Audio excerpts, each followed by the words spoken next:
여러분은 어떤 사람이며 어떤 삶을 살고 있습니까? 숲속의 현자가 전하는 마지막 인생 수업. 비욘 나티코 린데블라드의 내가 틀릴 수도 있습니다. 여기 스웨덴 태생의 26이라는 다소 젊은 나이에 임원으로 지명되어 일하다가 후련히 그 자리를 박차고 태국의 어느 밀림 속 사원을 찾아 들어가 17년간 수행한 파란 눈의 스님이 있습니다. 승려로서 지킬 엄격한 계율조차 편안해지는 경지에 이르자 46이라는 나이가 되어 승복을 벗고 일상에서 마음의 고요를 지키며 살아가는 법을 전하기 시작한 사람. 그는 바로 나티코라는 책의 저자입니다. 대단해 보이기만 한 나티코의 인생에서 단 한 권만 존재하는 그의 이야기와 가르침. 처음이면서 동시에 마지막 책인 내가 틀릴 수도 있습니다. 라는 책을 소개해 드리겠습니다. 마음의 평화와 고요를 얻은 숲속의 현자는 책에서 이렇게 이야기하고 있습니다. 내가 틀릴 수도 있다. 사람은 살면서 항상 옳고 바른 방향으로만 가려고 합니다. 하지만 정작 그렇게 살고 있는 사람은 드물기 마련이죠. 그렇게 인생이라는 소용돌이는 우리의 삶을 뒤흔들어 놓고 부정적이게 만들며 많은 일들을 불가능하게 하거나 우울하게 만들기도 합니다. 이런 현상의 저자는 이렇게 말을 합니다. 나의 생각들을 온전히 다 믿지 말라 라고 말이죠. 그리고 그 믿음은 우리가 선택해서 믿을 수 있다는 것입니다. 이 부분에서 저는 아주 큰 공감을 갖게 되었습니다. 그리고 많은 도움을 받게 되었는데요. 어떤 일이나 사건이 생겨서 걱정이 나날이 커지고 부정적인 생각으로 나를 지배하려고 할 때, 맞아. 이 지금의 부정적이고 나쁜 생각은 나티코의 말처럼 믿지 말자. 한 번이라도 그래보자. 그랬더니 정말 쉽게 그 좋지 않은 생각을 금방 털어내게 되었습니다. 그래서인지 책을 읽기 시작하면서 집중이 안 돼서 못하던 명상을 다시 시도해 보기도 했는데요. 그런데 결과는 아주 긍정적이었습니다. 네, 그럼 제가 인상 깊었던 부분을 조금 낭독해 드리도록 하겠습니다.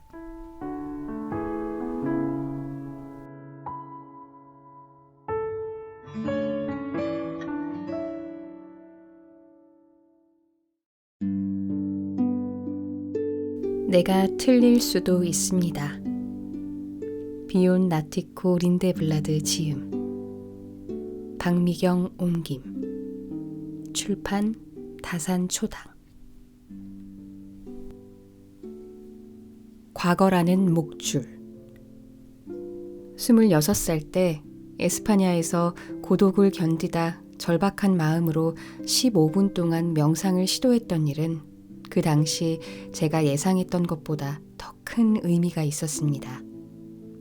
그때 저는 당면한 불안감과 허무감을 달랠 무언가를 원했을 뿐이었습니다. 그 순간에 즉각적인 평안을 얻고자 멋모르고 시도해본 것에 불과했지만 더 깊이 들어간다면 어떻게 될지 궁금해지게 만드는 시도였습니다. 제 안에서 속삭이는 현명한 목소리를 더 듣고 싶어졌습니다. 내면의 목소리에 귀를 기울였다고 해서 무슨 엄청난 각성을 했다거나 특별한 정신 상태에 도달했다는 뜻은 아닙니다. 다만 정신없이 휘몰아치는 생각의 소용돌이에서 잠시 벗어났지요. 그것만으로 놀라운 해방감을 느꼈습니다. 생각이 온전히 사라지진 않았지만 더는 그 속에 매몰되진 않게 된 것입니다. 마치 한 발짝 물러나 제 마음을 지켜볼 수 있게 된 것 같았지요.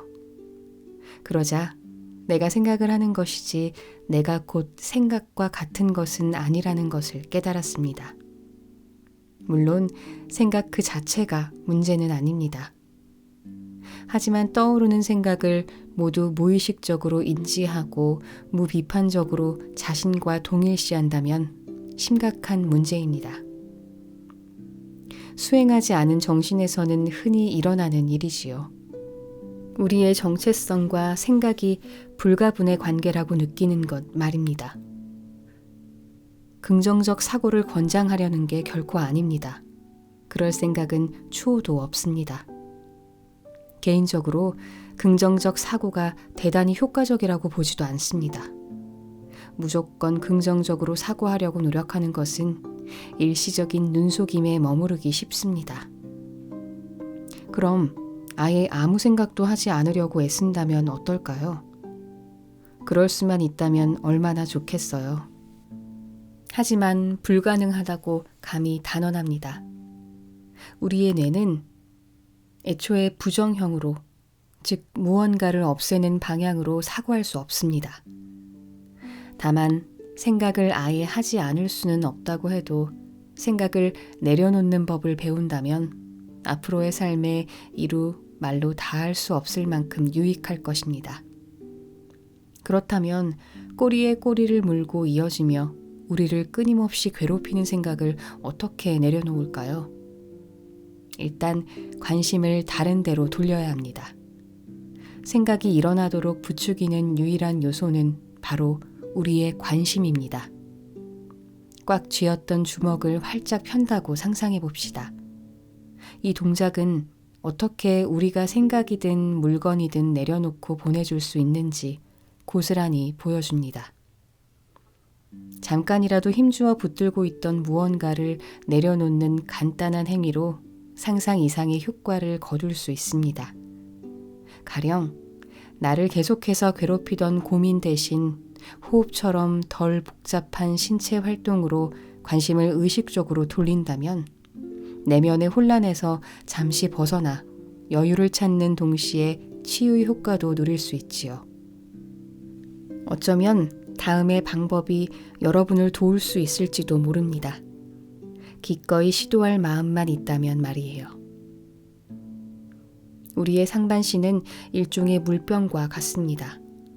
숨을 들이마실 때는 몸 안에 물이 차오른다고 상상해 보세요. 숨을 내쉴 때는 수위가 내려가서 병이 비워집니다. 숨을 들이마실 때는 물이 바닥에서부터 다시 차오릅니다. 호흡이 엉덩이에서 또는 더 바닥에서부터 시작된다고 상상해 봅시다.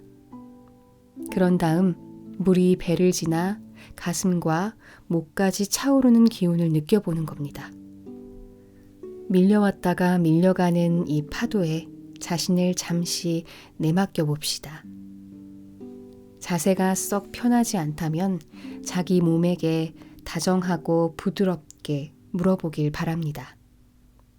어떻게 호흡하는 게 제일 좋니? 가슴을 조금 더 펴면 공기를 들이마시기가 더 편하니? 어깨를 살짝 내리면 어떨까? 이 정도면 됐다고 느껴지는 몸속 깊이 편안하다고 느껴지는 순간이 옵니다. 당장은 이렇게 호흡만 하면 됩니다. 다른 일은 전혀 신경 쓰지 않아도 되지요. 휴가를 떠난 셈입니다. 전두엽의 스위치도 꺼버렸습니다. 이 순간 책임질 일은 하나도 없습니다. 이 순간 짜야 할 기획안도 제시해야 할 의견도 없습니다. 잊어서는 안 되는, 꼭 기억해야 하는 사항도 전혀 없어요. 여러분이 신경 쓸 일은 오로지 호흡뿐입니다. 원하는 시간 동안 호흡에만 집중하면 되는 겁니다. 일상에서 자기 자신에게 이처럼 몰입하고 관심을 기울이는 시간이 얼마나 되나요? 기회가 찾아왔다면 어딘가 어색하고 두려운 마음은 뒤로 하고 시작해 보길 바랍니다. 호흡으로 뭔가를 얻을 수 있어서가 아닙니다. 삶의 모든 부분을 차분하고 평온하게 바꾼다거나 내면의 희열을 맛볼 수 있어서도 아니에요. 특별히 영적인 사람이 되고 싶어서도 아닙니다. 단지 호흡이란 원래 그만큼 가치 있는 것이기에 거기에 주의를 기울여 보자는 겁니다. 태국의 대선사이자 제가 수행했던 숲속 사원의 주지였던 아잔차 스님은 이렇게 말했습니다. 태어나서 죽을 때까지 한 번도 자기 몸을 드나드는 호흡을 의식하지 못하는 사람들이 있습니다. 이들은 그만큼 자기 자신에게서 멀리 떨어져 사는 것입니다. 관심을 어디로 기울일지 선택하는 게 뭐 그리 어려울까 싶겠지만 참으로 어려운 일임을 솔선해서 인정하겠습니다. 처음 호흡에 집중하려고 시도할 때 우리의 마음은 대부분 요요처럼 정신없이 움직이거든요. 몇 차례 호흡을 따라가는가 싶다가도 사소한 일에 주의력이 흐트러지고 맙니다. 그러면 우리는 참을성 있게 관심의 끈을 다시 당겨야 합니다. 당기고 또 당기기를 몇 번이고 반복해야 하지요. 우리의 마음은 지칠 줄 모르고 전혀 예상치 못한 방향으로 치닫습니다. 하지만 우리 역시 집중력이 흐트러질 때마다 결국 또 길을 잃었다는 것을 알아차립니다. 그럴 때마다 우리가 해야 할 일은 자신을 꾸짖거나 이번에는 어느 정도 해냈는지를 평가하는 것이 아닙니다.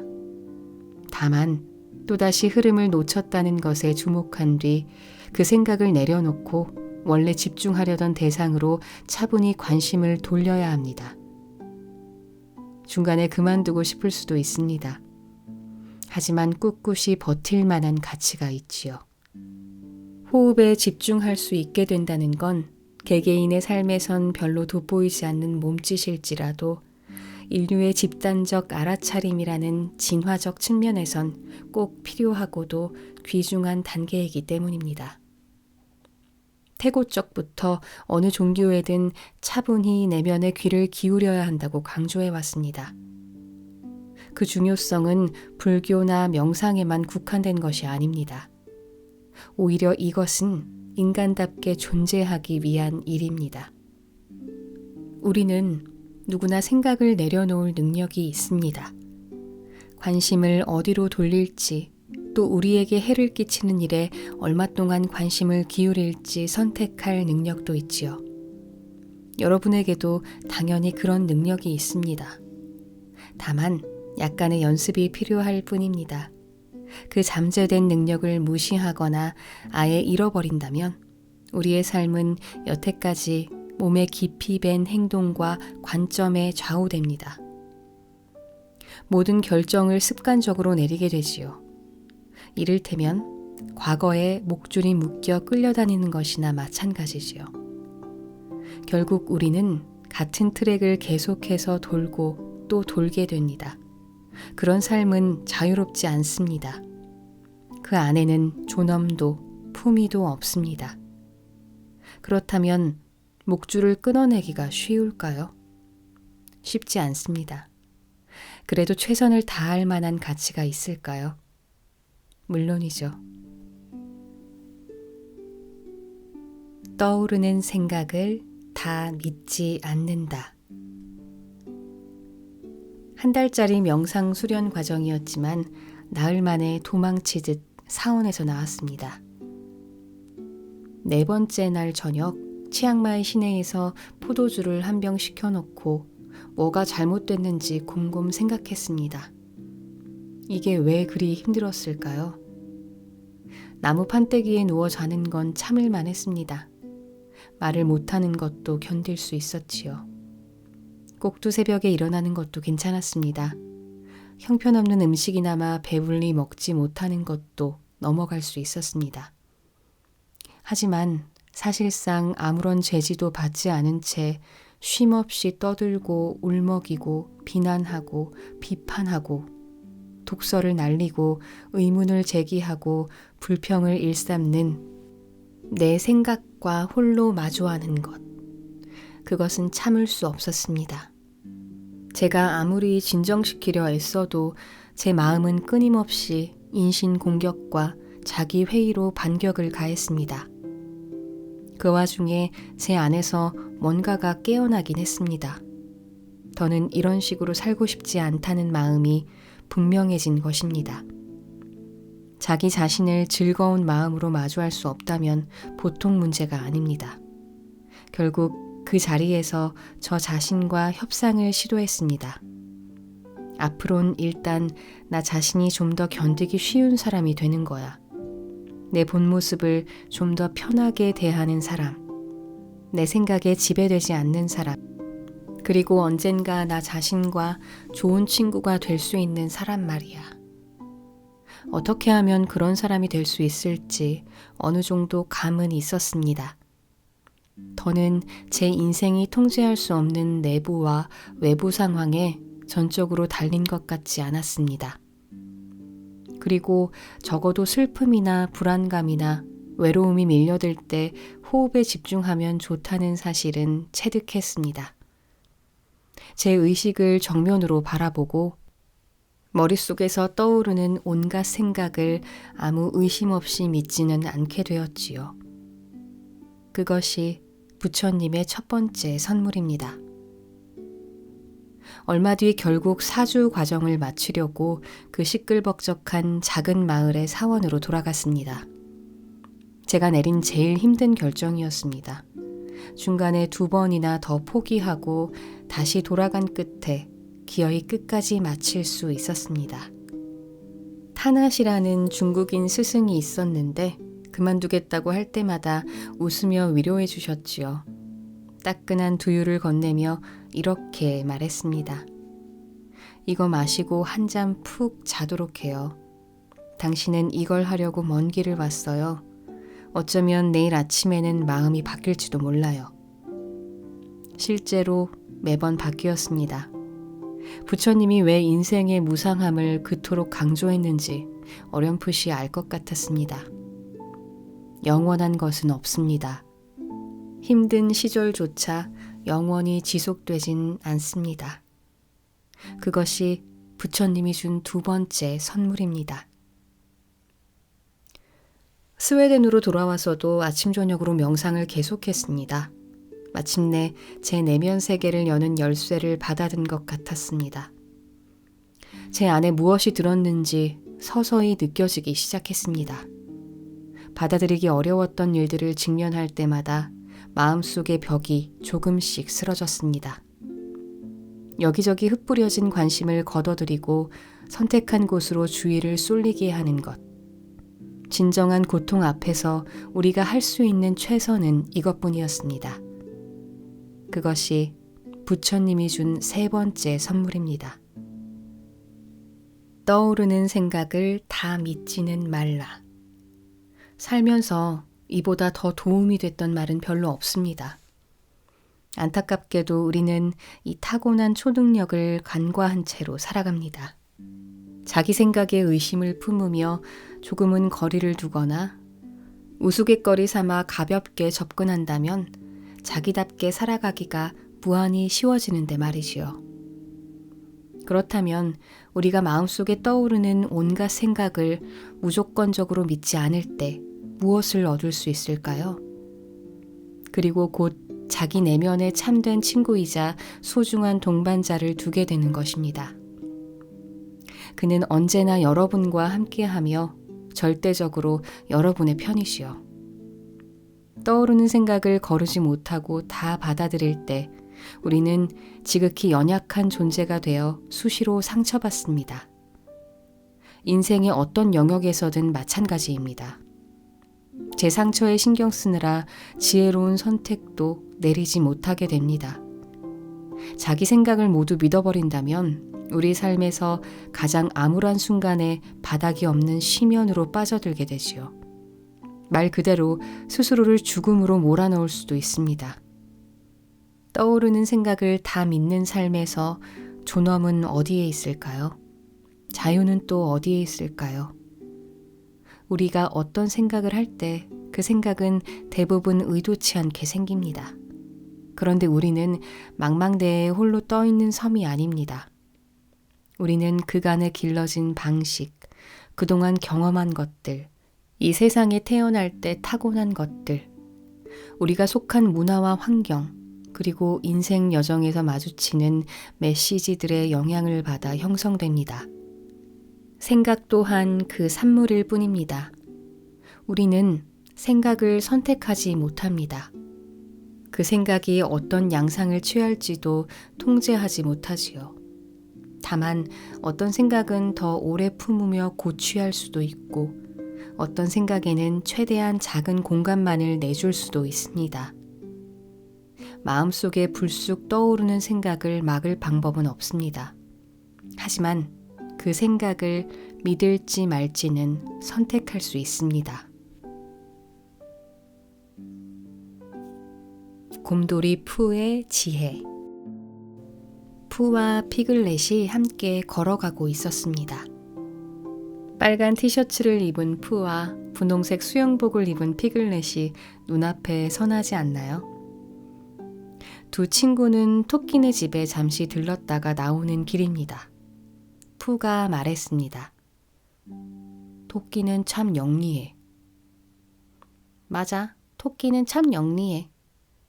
피글렛이 맞장구를 쳤습니다. 게다가 토끼는 머리가 똑똑해. 푸가 칭찬을 계속했습니다. 맞아, 토끼는 머리가 좋아. 피글렛이 다시 맞장구를 쳤습니다. 둘 사이에 한참 침묵이 이어지더니 푸가 다시 입을 열었습니다.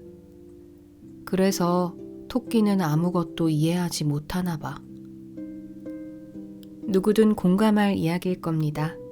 자기 생각의 안개에 갇힌 사람들은 현재의 관심을 온전히 쏟지 못하지요. 생각은 이리저리 뻗어나갈지언정 그들의 시야는 극히 좁습니다. 토끼는 머리가 좋고 영리할지도 모릅니다. 하지만 토끼나 곰돌이 푸 중에서 누구로 살고 싶으시냐고 묻는다면 적어도 제 대답은 정해져 있습니다. 저는 우리 모두 내면의 곰돌이 푸를 찾아야 한다고 생각합니다. 푸처럼 눈을 동그랗게 뜨고 감각과 마음을 깨우고 매 순간의 새로움을 알아차리며 세상 속으로 나아가야 합니다. 몹시 거슬리는 한마디.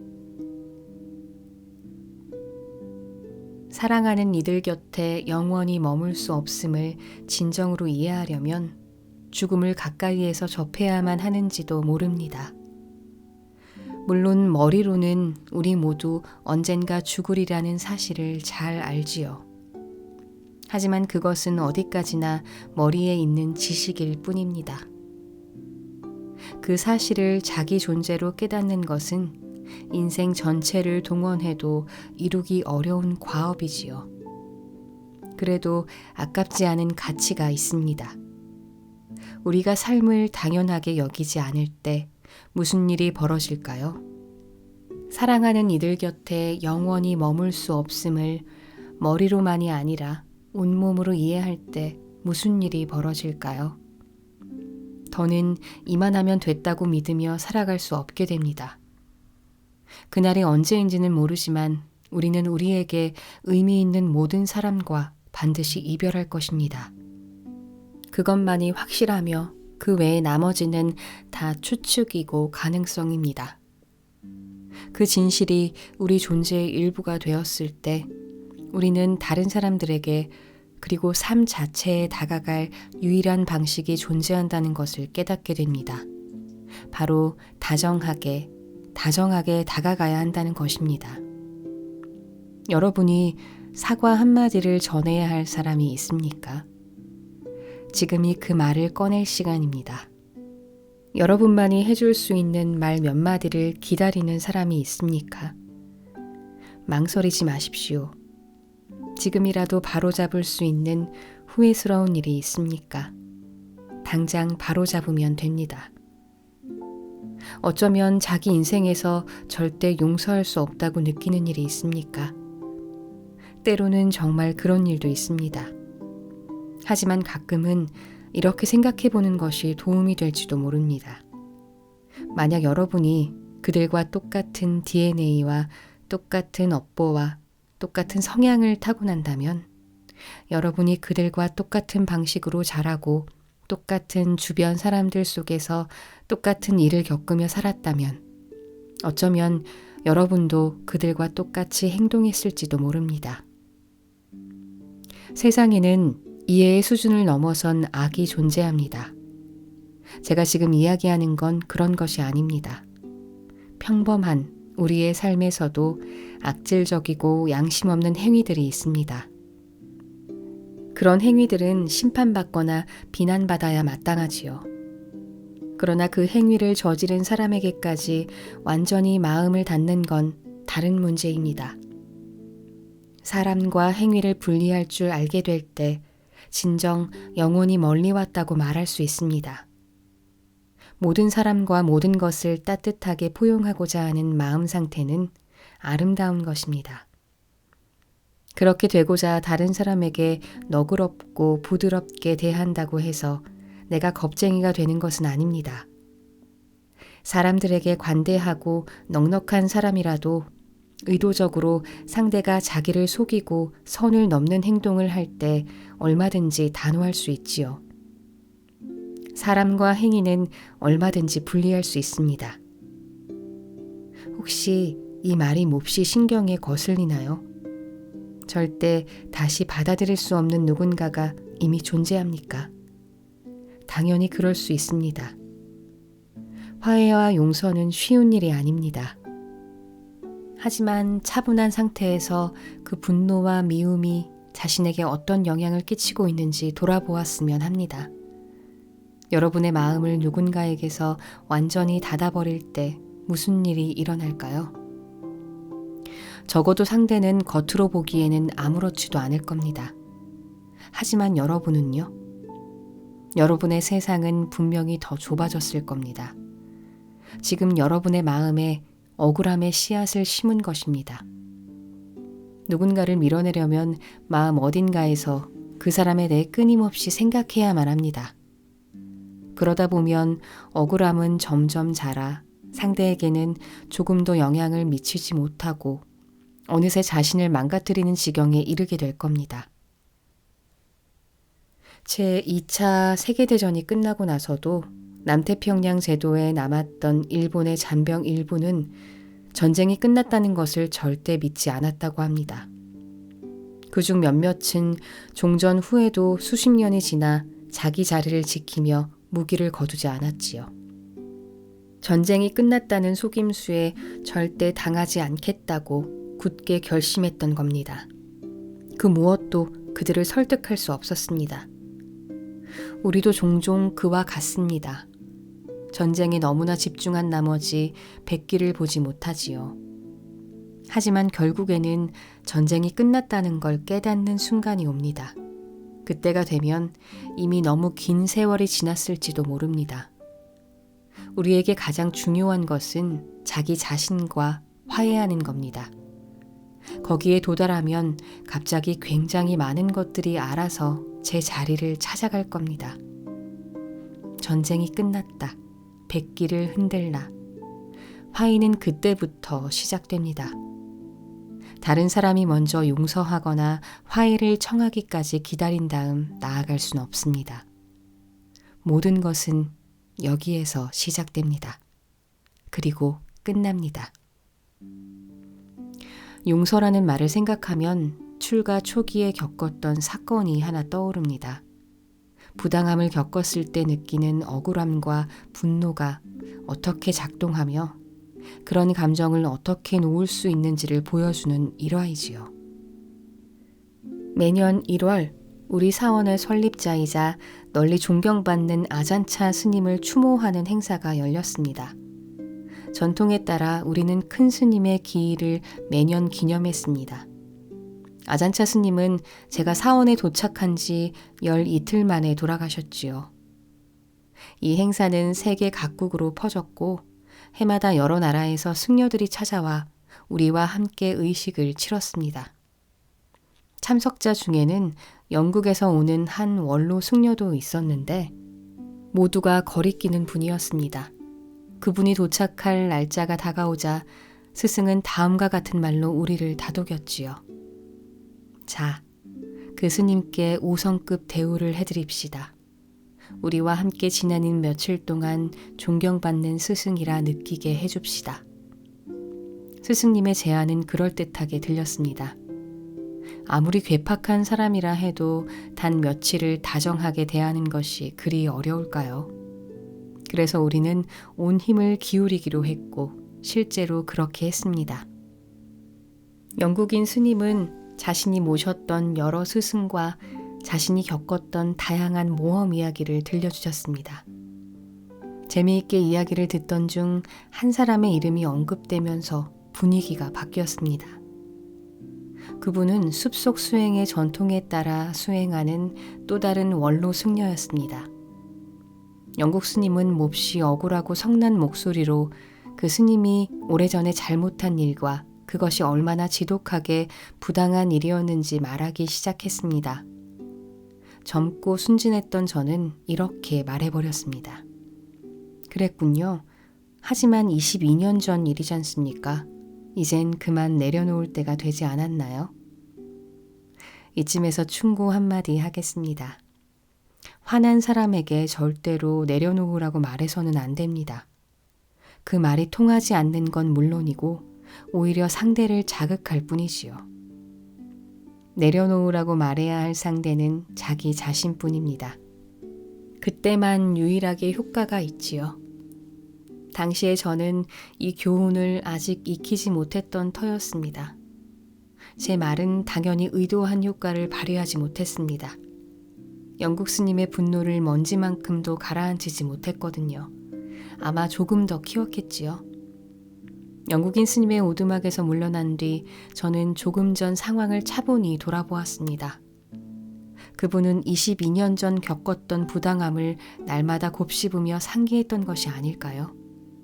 아니면 그처럼 어제 일인 양 생생하게 기억할 수 없을 것 같았습니다. 스님의 억울함은 언제나 온라인이어서 하루 24시간 일주일 내내 클릭 한 번이면 즉시 되살아났던 것입니다.